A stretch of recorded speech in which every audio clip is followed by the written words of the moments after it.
ನೋಡಿ, ನಾನು ಒಂದು ವರ್ಷನ ಹೇಳಕ್ ಹೋದೆ. ಏನಂತಂದ್ರೆ ದರ್ಶನ್ ಕೊಲೆ ಮಾಡಿದಾನೆ ಅಂತ ಒಂದು ಮಟ್ಟಿಗಿನ ಇನ್ವೆಸ್ಟಿಗೇಷನ್ ಹೇಳ್ತಾ ಇದೆ, ಪೊಲೀಸ್ ಇನ್ವೆಸ್ಟಿಗೇಷನ್, ದಾಖಲೆಗಳು, ಎವಿಡೆನ್ಸ್ ಹೇಳ್ತಾ ಇದೆ.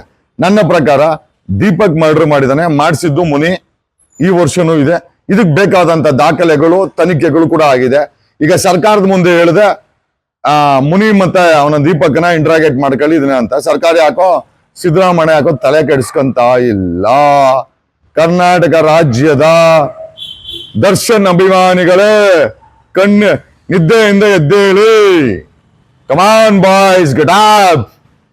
ಅವನು ಹೊರಡೆ ಇರ್ಲಿ, ನಾನು ಹೊರಡೆ ನಿಮ್ಮನ್ನ ಲೀಡ್ ಮಾಡ್ತೀನಿ.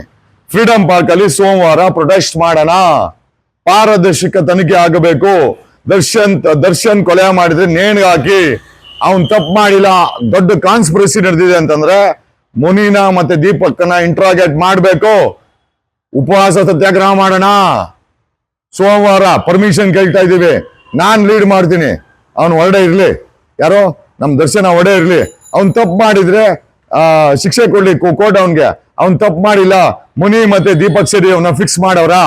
ಕರ್ನಾಟಕ ರಾಜ್ಯದ ದರ್ಶನ್ ಅಭಿಮಾನಿಗಳು ಲೀಗಲ್ ಆಗಿ ಅಲ್ಲಿ ಪರ್ಮಿಷನ್ ತಗೊಳ್ಳೋಣ. ಎಲ್ಲಿ? ಫ್ರೀಡಂ ಪಾರ್ಕ್ ಅಲ್ಲಿ. ದರ್ಶನ್ ಬಗ್ಗೆ ತನಿಖೆ ಆಗ್ಬೇಕು. ಆಮೇಲೆ ಆ ತನಿಖೆ ಪಾರದರ್ಶಕತೆ ಇರ್ಬೇಕು. ಬೇಕಾದ್ರೆ ರಿಟೈರ್ಡ್ ಹೈಕೋರ್ಟ್ ಜಡ್ಜ್ ಹಾಕಿ ಬೇಕಾದ್ರೆ ಸರ್ಕಾರ ತನಿಖೆ ಮಾಡಿಸ್ಲಿ, ಮಾನಿಟರ್ ಮಾಡಿಸ್ಲಿ, ನಮ್ಗೇನ್ ಸಮಸ್ಯೆ ಇಲ್ಲ.